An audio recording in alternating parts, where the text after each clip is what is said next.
Hello guys, welcome back to our channel. If you already have Alexa and Echo devices at home and are wondering whether they can help you listen in from another room, you are definitely not the only one curious about it. Many people look for simple ways to hear sounds from a nursery or nearby room.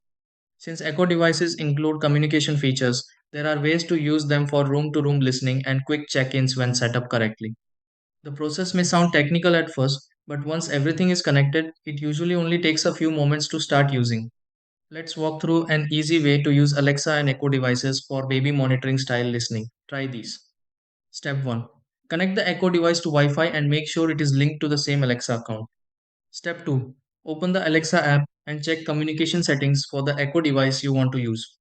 Step 3. Place the Echo device in the room where you want to listen from a short distance away. Step 4. Enable drop in or room communication for the Echo device through Alexa settings.